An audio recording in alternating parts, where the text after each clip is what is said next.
धनबाद का केंदुआडीह खतरनाक मोड़ पर पहुंच गया। आखिरकार इस मामले की जानकारी मुख्यमंत्री हेमंत सोरेन तक पहुंची और एक टीम मुख्य सचिव अविनाश कुमार के नेतृत्व में बनाकर ग्राउंड की हकीकत जानने के लिए भेजा है। बता दें कि अधिकारियों की टीम ने प्रभावित इलाकों का निरीक्षण किया। मुख्यमंत्री को गैस रिसाव की जैसे ही सूचना मिली थी, उसके बाद उन्होंने निर्देश दिया और अब यह दौरा हो रहा है, जिसमें मुख्य सचिव के साथ प्रभारी डीजीपी तदाशा मिश्रा, बीसीसीएल के सीएमडी, धनबाद उपायुक्त, एसएसपी समेत तमाम पुलिस और प्रशासनिक अधिकारी मौजूद है और एक एक कर हर इलाके में पहुंचकर वहां की हकीकत को जानने की कोशिश कर रहे हैं कि आखिर कैसे पूरी गैस रिसाव की कहानी शुरू हुई और आखिर अब तक क्या कुछ कार्रवाई बीसीसीएल या स्थानीय प्रशासन की ओर से किया गया है। टीम ने गैस रिसाव से प्रभावित क्षेत्र का आकलन किया और स्थानीय लोगों से बात कर उनकी समस्याएं सुनी है। मुख्य सचिव अविनाश कुमार ने कहा कि गैस रिसाव की घटना कुछ हद तक प्राकृतिक कारणों से भी जुड़ी हो सकती है, जिस पर पूर्ण नियंत्रण संभव नहीं होता। हालांकि कुछ तकनीकी प्रगति और उपलब्ध वैज्ञानिक तथ्यों के आधार पर सभी पहलुओं का गहन अध्ययन किया जा रहा है। उनका मानना है कि स्थानीय लोग वर्षों से इस क्षेत्र में हैं और परिस्थितियों से भली भांति परिचित है। किसी को समाधान में उनकी भागीदारी आवश्यक है। मोबाइल पीछे कीजिए। राहुल लाइए ना, नीचे कीजिए। आराम से आप सर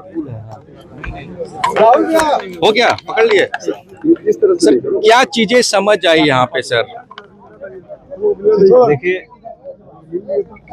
माननीय मुख्यमंत्री जी को स्थानीय जनप्रतिनिधि लोगों ने और भारत सरकार के भी प्रतिनिधि के माध्यम से यह जानकारी प्राप्त हुई कि यहाँ पर विगत दिनों कुछ घटना घटित हुई थी, जिसके बारे में आप सब जानते हैं।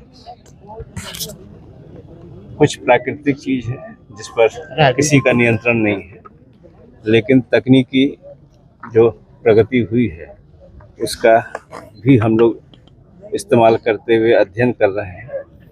जो लोग यहाँ वर्षों से रह रहे हैं उनको इस परिस्थिति का आकलन पहले से भी है, उनको भी अंदाजा है और उसी बात की संपुष्टि जो है टेक्निकल विंग भी कर रही है।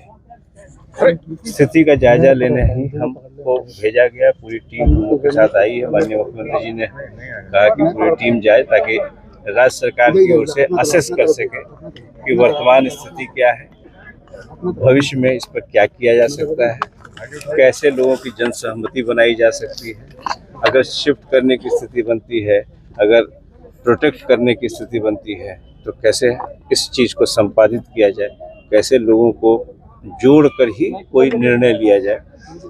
केंद्र सरकार भी है, राज्य सरकार भी है, कंपनी भी है, सबों को मिल मिलाकर और लोग हैं तो जनप्रतिनिधि, केंद्र सरकार, राज्य सरकार, माननीय विधायक, माननीय सांसद, जिला प्रशासन, सभी लोग मिलकर इसके समाधान की दिशा में आगे बढ़ने के लिए प्रयासरत हैं। जो विस्थापित का झेल रहे हैं लोग सर, उनका कहना है कि एक टेबल टॉक आपके सामने बीसीसीएल के अधिकारी के सामने बैठ नहीं पा रहे, वो सिर्फ अपनी बातें रख के चल जा रहे हैं, उनकी बातें नहीं। आज क्या पॉसिबल है सर, आप उन लोगों के साथ मिलेंगे, उनकी बातें सुनेंगे? देखिए, हाँ, जो जमीन पर बैठा है वो रैयत है, लोग हैं, बीसीसीएल है, जिला प्रशासन है, स्थानीय विधायक है, स्थानीय सांसद है, उनके प्रतिनिधि हैं, जिला परिषद के लोग हैं। यही लोग मूलतः जमीन पर बैठे हैं।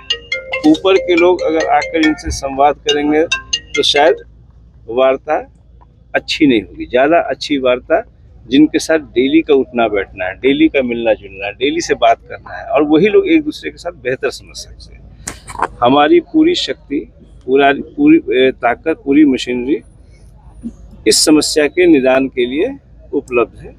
भारत सरकार से भी बात हुई है, कंपनी से भी बात हुई है और सबों ने कहा है कि जब एक मिलजुल कर आपस में एक प्लेटफॉर्म पर आकर इस बात को तय कर लेंगे कि आगे इसका समाधान हम कैसे बेहतर तरीके से कर सकते हैं, जिससे कष्ट तो होगा लेकिन कम से कम कष्ट हो। सर ये केंदुआडी का मामला है, कोयलांचल में कई ऐसे इलाके हैं सर, तो क्या आपकी पहल ये होगी कि केंदुआडी और राजपूत बस्ती के अलावा भी कोई पहल, और आपकी रिपोर्ट में ऐसी बातें देखिए, राज्य के लिए तो हर इंसान, हर नागरिक उतना ही महत्वपूर्ण है।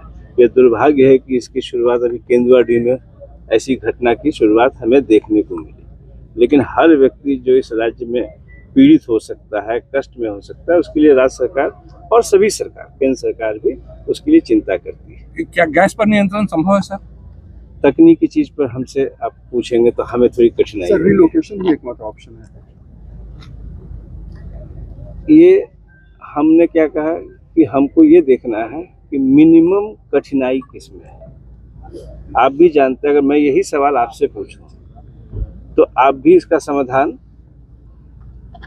टेक्निकल चीज, लोगों की भावना, प्रशासनिक कठिनाई और वैकल्पिक व्यवस्था का वर्तमान व्यवस्था से ऊंचाई और नीचाई के तुलनात्मक अध्ययन करके ही आप कोई निर्णय देंगे। जिस तरीके से आप, हम या कोई भी सामान्य इंसान से लेके कोई अन्य इंसान जो जिस पद्धति से इस पर निर्णय लेगा, उसी पद्धति से सरकार चलना सर जनता राज्य सरकार के अधीन है, तो सरकार इसमें क्या पहल कर रही है सर? जनता कोई किसी के अधीन नहीं है, जनता स्वतंत्र है।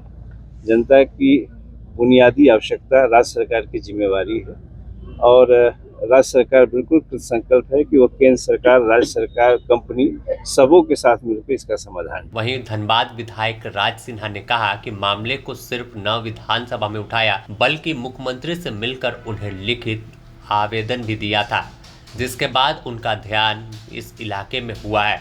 उन्होंने कहा कि यह मामला केंद्र सरकार का जरूर है, लेकिन यहाँ प्रभावित लोगों की चिंता करना राज्य सरकार की जिम्मेवारी है। हम यहाँ पे आज आए थे, मुख्य सचिव भी आए थे, डीजीपी भी आए थे, यहाँ पे लोगों से बात भी की है। क्या लगता है कि जिस तरह से जहरीली गैस निकल रही है, लोगों की समस्या पे कुछ हल हो गया? देखिए, इसी समस्या को लेकर के हमने विधानसभा में भी मामला को रखा और माननीय मुख्यमंत्री जी को लिखित आग्रह किया था मिलकर कि कम से कम, ठीक है ये केंद्र सरकार का मामला है, लेकिन यहाँ के जो बासिंदे हैं, जो भी चाहे वो रैयत हो या गैर रैयत हो, जो भी प्रभावी लोग हैं, वो तो उनके कल्याण का काम भी राज्य सरकार का चिंता है। और इसलिए माननीय मुख्यमंत्री से हमने आग्रह किया था कि एक हाई पावर टीम यहाँ से भेजिए, जो जा करके वस्तु स्थिति को देख करके उसके अनुसार बात करें।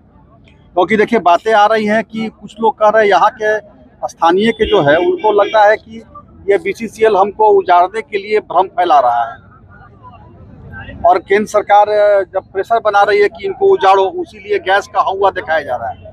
तो एक्चुअली राज्य सरकार के पदाधिकारी हमारे आएंगे, वो चिंता करेंगे, देखेंगे, और इसीलिए chief secretary, home secretary, DGP, mine secretary, revenue secretary सब लोग आए थे, और आज उन लोगों ने वस्तु स्थिति को देखा है।